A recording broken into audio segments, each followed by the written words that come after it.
Ça y est, je viens d'atterrir en Indonésie sur l'île de Sumatra. Heure locale, 11h, direction Bukit Lawang, un village perdu au nord de l'île au cœur de la jungle.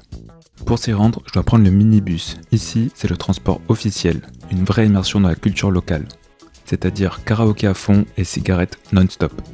5h30 plus tard, je saute du bus et je grimpe derrière une moto qui me mène à mon logement. En me baladant dans le village, je croise un groupe de jeunes. Très vite, la conversation s'engage et ils m'invitent à une fête le soir même. Ils me parlent d'un alcool local, fabriqué à base de papaye par un de leurs amis. Dans ma tête, je me dis, alcool frelaté, flemme de devenir aveugle, je décline. Et puis, demain, je dois être en forme. Je pars pour 2 jours de trek dans le parc national de Gunung Leuser. Ce parc, c'est l'un des 2 seuls endroits dans le monde où l'on peut croiser des orang-outans à l'état sauvage. Mais comme dit le guide, sauvage, ça veut dire aucune garantie d'en voir. D'ailleurs, en parlant de guide, voici Bob. Enfin, je doute que ce soit son vrai prénom. Sa dégaine me fait plutôt penser à ce personnage louche dans les films d'aventure, mais il ne faut pas se fier à son apparence, on s'est rapidement bien entendus tous les deux. Bob, ça fait 10 ans qu'il arpente la jungle, il connaît chaque sentier par cœur. Je ne l'ai jamais vu hésiter une seule seconde, c'est impressionnant. Avec lui, il y a Trivian. Comment dire ? Si Bob est l'expert, Trivian, c'est clairement le stagiaire. Timide, un peu maladroit, il est clairement en formation pour devenir un Bob. Pendant 6 heures, on marche, on croise des singes appelés Semnopithèques de Thomas. Des pans sauvages, bon, je m'attendais vraiment pas à voir des pans sauvages dans la jungle. 3 femelles orang-outans accompagnées de leurs petits et aussi des sangsues. En fin de journée, on attend la rivière près du campement. Je peux enfin me laver et enlever toute la sueur accumulée durant le trek. Peu de temps avant le dîner, on est rejoint par un autre groupe de randonneurs. La soirée se poursuit autour du feu, on discute, éclairé par quelques bougies. Je ne m'y attendais pas, mais c'était l'un des meilleurs moments du trek. Bob raconte des histoires incroyables, comme le jour où lui et les villageois ont attrapé un python de 9 mètres. Je l'inonde de questions, fasciné par tout ce qu'il raconte. Mais je vois bien que lui, il n'a qu'une envie, c'est de discuter avec Sophia, une fille de l'autre groupe. Je lui fais un petit clin d'œil et je pars me coucher. Au petit matin, ce sont des gibbons qui nous réveillent. Leur hurlement résonne dans toute la canopée, un moment magique. Le trek continue et moi, je rends Bob fou avec mes questions.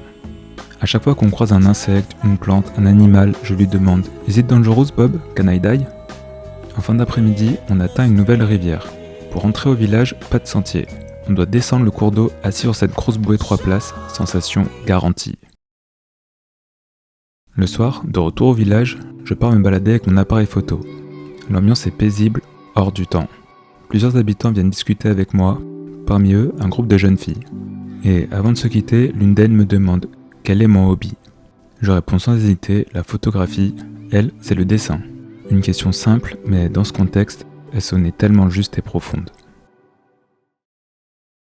Objectif du jour, assister au Pacu-Jawi. C'est une course traditionnelle de taureaux unique à l'île de Sumatra. Problème, je n'ai que 2 infos. La première, la course n'a lieu que le samedi. La seconde, une position GPS récupérée sur un blog douteux. On est samedi, je pars confiant, mais quand j'arrive sur place, rien. Pas de course, pas de foule, juste moi qui tourne en rond. Je passe plus d'1h30 à demander mon chemin, sans succès. Personne ne comprend vraiment ce que je cherche et personne ne connaît l'adresse exacte. Finalement, après une énième fausse piste, je tombe sur un camion noir avec 2 taureaux à l'arrière. Je me dis, plus rien à perdre, je le suis. 30 minutes plus tard, jackpot, j'arrive au Pacu-Jawi. L'ambiance est incroyable. C'est comme une fête foraine, il y a des stands de nourriture, des petites activités et en plus, une course de taureaux. Le principe, le jockey doit s'accrocher à la queue de 2 taureaux lancés à pleine vitesse sur une piste boueuse à travers la rizière. Au début, je suis pas trop à l'aise. Je suis littéralement le seul touriste, tout le monde me regarde.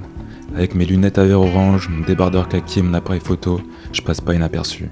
Je tourne autour de la foule, je prends quelques photos, mais je sens bien que j'ai pas encore ma place. Puis, je repère l'endroit parfait, tout au fond, près des écuries.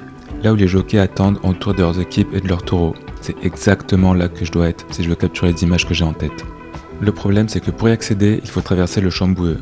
Donc, cette zone que les taureaux traversent à pleine vitesse après leur course. Pas le choix. Je n'ai pas fait 10 631 km pour faire caca culotte maintenant. J'attends un moment sans taureau, je respire un grand coup et je cours, direction les écuries. Là-bas, j'échange quelques mots avec des locaux. Leur regard se transforme, ils s'ouvrent peu à peu et me partagent leur culture. L'ambiance est folle. Des cris, des rires, des taureaux déchaînés, des parapluies qui volent pour se protéger des éclaboussures de boue. En fait, cette expérience a été un vrai tournant, pas seulement dans mon voyage, mais dans ma manière de voir la photographie. Robert Capa disait « Si ta photo n'est pas assez bonne, c'est que tu n'es pas assez prêt ». Et aujourd'hui, j'ai compris que ça ne parlait pas seulement de proximité physique, mais aussi de proximité psychologique.